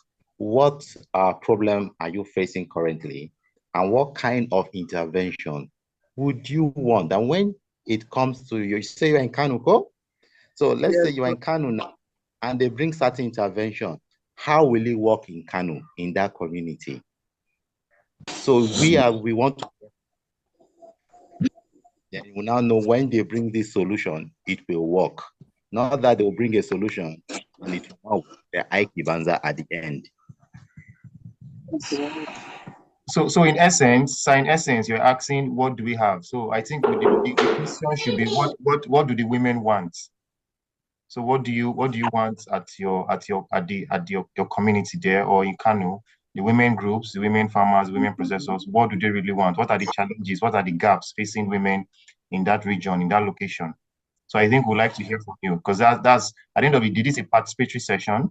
So we need to get your feedback to help us plan for any for plan moving forward. Thank you. Okay, thank you very much. Jackson, I think I'm back. I've been trying all my possible best since. Can you hear me? Yeah, so Joshua, just give us a minute. Someone is asking if Mr. Kabir is asking a very important question, and he's bringing forward his recommendation. So let's just get him, then you proceed. So Kabir, over to you, sir. Yes, sir. Mr. Kabir, over to you. Okay, sir. Most of them, they have financial problems. You hear me? Yes, of course. How are you, sir? Thank you. We're with you. You can proceed. In terms of, they have financial problems and they need more training. So, what is your contribution here? Okay, that's fine. Mr. Lights, are you coming in there?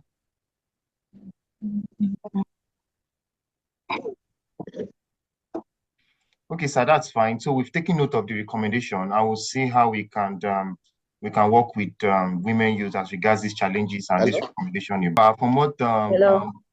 Okay, please proceed. Hello. Yes, please proceed, ma'am. Hello. Yes. In terms of processing sector in the Kano,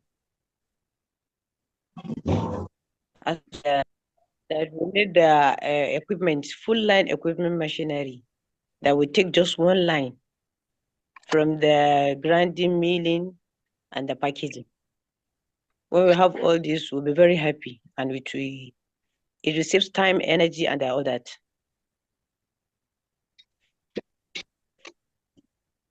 Okay, that's fine. Yes, that's fine. Thank you very much, ma, for your contribution. So for Mr. Kabiru, we're able to also take note of your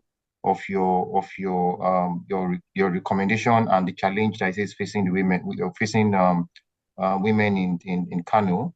And just to recap, you mentioned financial inclusion, that's financial gaps, financial challenges, and yeah, that's one of the supports that they need, and also they need support in training. And I believe the current person that is talking now is Madam Rukia, which just said, yes, we just said that another challenge is a food processing line, which will also help support food processors in Kano. So that's fine. We've taken note of these challenges and recommendations. So thank you very much, man. So I don't know, Joshua, are you there? Over to you, please, Joshua, if you're there. So we could round up, because we spent a lot of time here today, and I really want to appreciate every. I just want to ask where you stopped hearing me. I'm so sorry for these network glitches. I've used all my mechanisms to ensure I have network 2 lines, but they didn't keep on giving me issues. So I'm sorry about that. So Jackson, can you say where do you people guys stop hearing me? Where was I logged out? So basically, you're talking about issues with security. That's when you're logged out. When you're talking about one of the challenges farmers face is concern with security in Nigeria. So Joshua, I think for now, I think you have about 10 minutes to round up your session, considering the fact that we'll spend about 2 hours here, and the intended time was for about 2 hours. So over to you, please. All right, thank you so much. I wouldn't want to take much of our time again. I believe I could hear some of the concerns and challenges our participants from Kano are sharing. and there are things that are worthy of note. They are not far-fetched from what we have put on our slide here. We, to some extent, know exactly most of these challenges. Challenges like finance, challenges like infrastructure, and other things are the things that we have earlier mentioned. So we've also I tried to also, I was actually talking, but I never knew I was even disconnected. I tried to also mention the international best practices. Those are things that are working elsewhere that we should imbibe here, and NGOs and even government should emulate, so that our productivity can go from the level where the levels we are now to a better level, like climate smart agriculture, using irrigation for primary production, for people who are into primary crop production, like mechanization and technology integration. We need to mechanize our farm. We cannot use manual farming to do this job. But the question is, how do we mechanize our farm when the cost of machineries are very, very high? So government should look at it critically and see how it can bridge this gap. Because if you go to market and ask what the cost of tractor is, an average farmer cannot afford that. How do we bring this thing to the doorsteps of farmers to have access to, even though if they don't have, if they cannot afford to buy them, they can hire the services, like what Hello Tractor is doing, is bringing in mechanization to farmers at the doorsteps of some farmers in Abuja and other parts of this country. But is it large enough for us to say yes, we have mechanization? No. If you look at the numbers of farmers who are farming in Nigeria today versus the people who have access to mechanization versus the people who has no access, you look at it. I can also look at it. We will look at it and say it is a ratio of 5 to 95. So, and it is very poor. So we need to look at it critically for sustainability. And also, we should not, like in the other part of the country, where people are using integrated pest management, IPM. If you are in crop production, you should know what integrated pest management is. Talking about using other factors to control your pests rather than chemicals approach, and having chemicals as the last resort. We should not rely over dependent on chemical application or for pest control. It's practices that is sustainable in agriculture, because the chemical application have a wide range of impact that impact on us, the consumers of these products, and also the environment at large. So we should also look at it from the international best practices, how people are doing it over there, using organic biological organisms to control pests, and also other factors like crop product rotation, and also like shifting cultivation and what have you, to reduce the pest infestation. Now, like I was trying to explain, I have spoken to this before, but I never knew people were not hearing me. Government policies supporting. Can you hear me? Jackson, am I loud? Am I clear?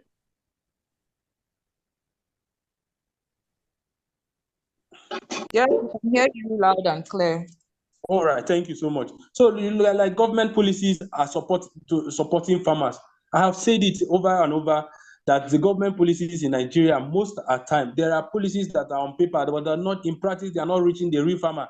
If you're a farmer here, you can agree and accept it with me that anchor borrower scheme was for big boys, and it was not for the real smallholder farmer, which the program was targeted at. And then this National Livestock Transformation Plan, I think it's a policies in this country that has happened, that is also even that is in progress. But is it really affecting the livestock farmer, the real livestock farmer? So those are the things that we will have to look at it inwardly to know where the problem, where did the government also drop their baton to ensure that the policies are do not just end up in the papers of the big bags or money bags, but also affect the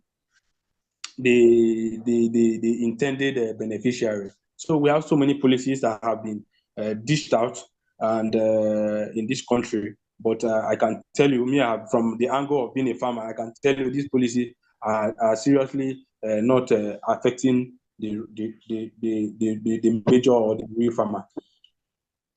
So what are our recommendations? We have to ensure that there is improved access to finance. Can we go back and say our central bank, like the Ankro Boa program, can we go back and say the government, the farmers should be should be incentive, should have incentive in their productivity, like bringing in fertilizer, bringing in input, even if it's in the form of loan, but at a very low interest rate, not like what is happening in this country, that the loan rate has gone above 30%. If you go to outside this country, you will see people intentional loan for agriculture. They are not far above 3 to 5%. They are below 3 to 2%. But in Nigeria, we're having a huge gap of interest rate. So government should look at it critically, and then stakeholders in agriculture who have the financial wherewithal should also look at it critically to ensure that farmers have access to finance, which is the hallmark of agricultural productivity. You know, for you to produce a hectare of maize now, as I talk today, you will not spend less than 1 million if you want to do it well to attain the good yield. You will not spend less than 1 million. Is it fertilizer prices? You see it has gone up. So policies should be drawn to subsidize those things that farmers will really need for productivity, and not just policy. The implementation should be on the high, on the top notch. That the policies do not just end on the table or end in the papers of the money bags of politicians, but end in the tables of the intended beneficiary, which are local farmers. Invest in infrastructure. Government must. In other countries, government that invest in agricultural infrastructure, like I mentioned earlier, like I said, there's a farm we manage, and I was trying to tell you, if we had a dryer in that farm, all those stresses we are going through during harvest, we wouldn't have gone through them. We would have just harvest our crop, take it to the dryer, and get it properly dried to save moisture content, and then have it preserved, and then wait for when the prices will go up. But these things are far, very, very, very far from us as as a farming community. So government must look at it critically, and stakeholders must look at it critically, and then funders must look at it critically, so that these things will be, infrastructure will be available, and even the road access to rural areas. The rural areas are the hubs of our food production. So why are they finding it difficult to have access to the major market? There's no way you can transport food product from one location to another location, or from the rural area where there's poor, where there are no roads. It is very, very, very, very difficult to do it. I've faced it. I have faced it, and I know what it means. I know how much farmers are losing on a daily basis due to low infrastructure. So we should look at it. Government should create, or policies should be drawn to create infrastructures in the rural setting, so that we can increase our productivity,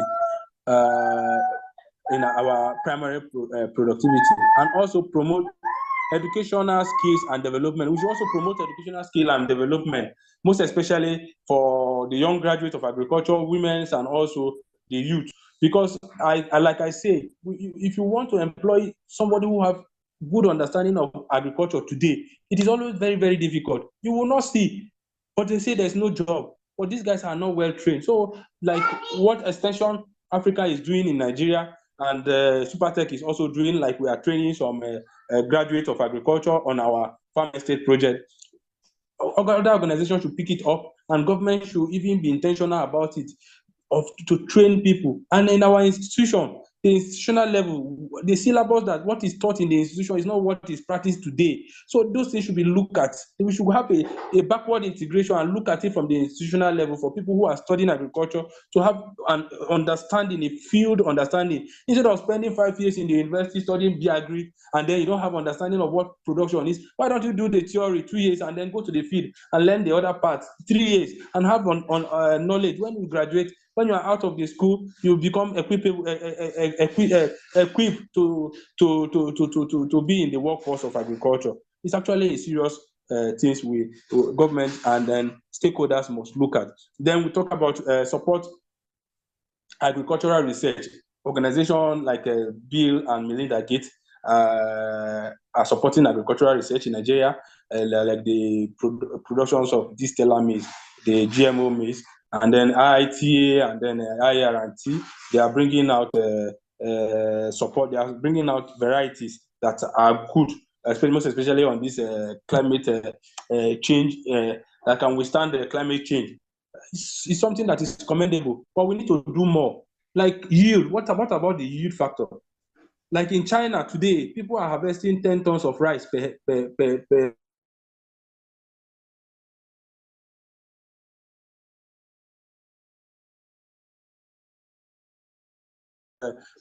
rice per hectare. But in our country, the highest seed that we have so far, that is, to my own knowledge, to my own understanding, is Faro 44, which farmers are getting 4 tons and below. In fact, the people who are not even doing it well cannot even get up to 2 tons. So the research and support must be pushed to those research so that we can have a high yielding variety. And people are castigating and fighting about GMO. Can we look at it, hybrid production that can give us a good yield, which has no corporational bias, that will let our food productivity that will encourage our food productivity. So because of our time, I've been just giving 10 minutes. I've been able to talk about the challenges we are facing, which the man from Kano just mentioned about finance, the woman said about infrastructure. We know exactly what it is, the challenges. It's actually the implementation and then the attentions of the people who should bring solutions to those challenges that we need. On paper, we have been reading it. In television, we have been hearing them, what programs government are doing, in location, rice program, wheat program, and what have you. But I tell you, in practice, in reality, those programs are yet to reach the real farmer. So that is where we come in as experts from food processing and also from production to also mitigate to fill in the gap. It's actually a wide gap.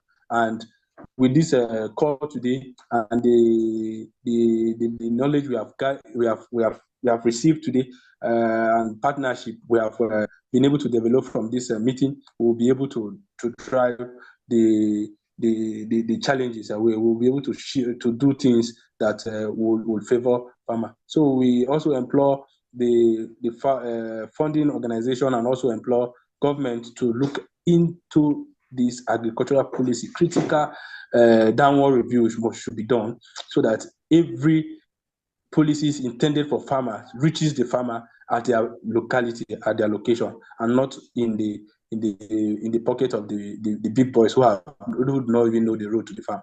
Thank you so much. Thank you for your time. I sincerely apologize for the break in transmission. Thank you, and have a good stay here. Thank you very much, Mr. Joshua. Thank you very much. Okay, so thank you very much, Joshua. This was a very, very, very powerful presentation.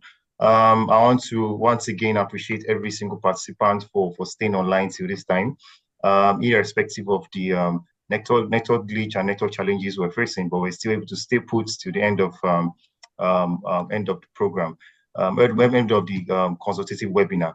I really, on behalf of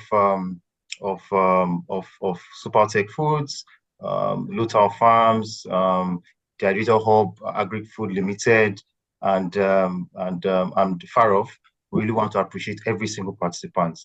I also want to especially appreciate our speakers for this session and how impactful it has been. I believe it has been impactful for every participant. I don't know, before we round up, I don't know if any other person have any question or concern to raise before we close the session.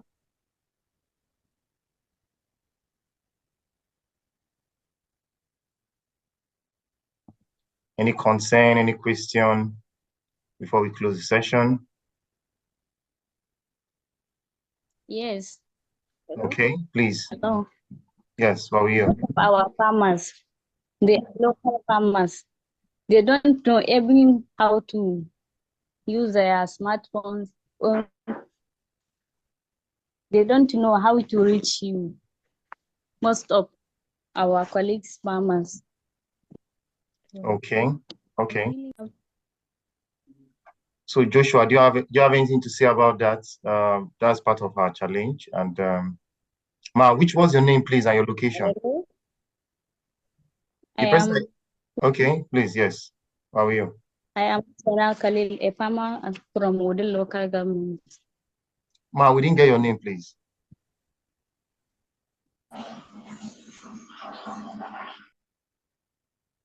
Hello, Ma. Hello. Yes, Ma, where were you? Is she true? We didn't get her name. Okay, my own added. So just hold on, Ma. Let's get her name and her location. Okay. So, Ma, can you come again with your name and your location? Okay, that's fine. So, Madam Rukia, please, over to you. I said I'm still insisting that they should put the policy, or if they encourage the farmers, that they should be using this organic fertilizer. Okay. At least, if not all, they should reduce the consumption of applying chemical fertilizer. That they will even encourage us. That's fine. So I see some of our sector did this. We do organic fertilizer production. We do the pesticide and the liquid organic liquid fertilizer. So in the intervention of the government, at least they will encourage us, and we add people, youth, for at least we bridge the gap of unemployment. That's fine. That's perfect. Thank you very much, Ma. We're going to take note of this recommendation. Now we're going to see how we can also contact you directly too. Thank you very much, Ma. Joshua, I don't know if you have anything to say about that while we round up. Yeah, I think concerning the first opinion or suggestion that the farmers will not be able to, the real farmer, we cannot reach them because they don't have smartphone. I think as we go onward, we also do community engagement. It doesn't stop here. It will involve us to reach community, to see who are the real farmer. Like, if you could hear me clearly, I mentioned that the policies that we are having in Nigeria are not reaching the real farmer, and we know this problem, and we cannot reach the real farmer. That is what we are talking about. Yeah, we cannot reach these not farmers reaching until real we go to where farmers, they are. because most of our real farmers, they are illiterate, mostly. Of course, we cannot reach them.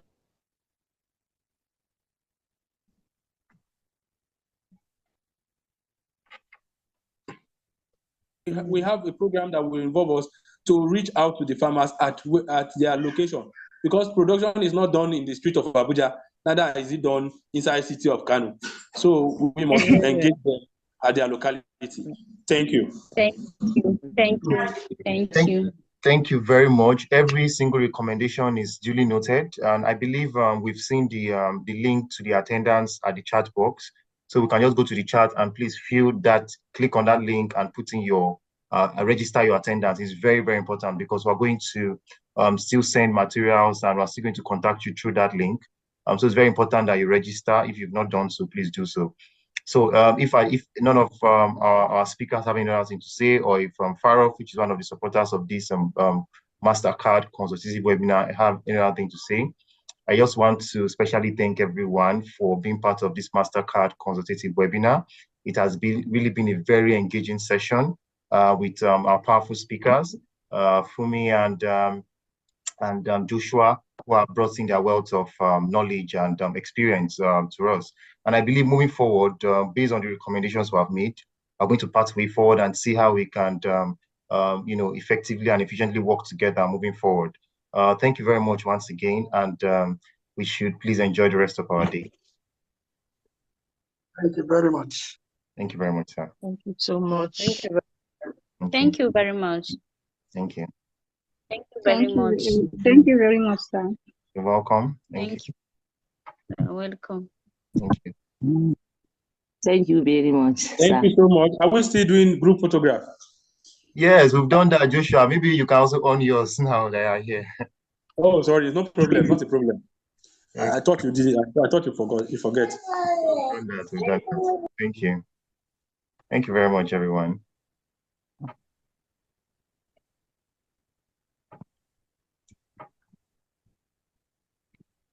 I will be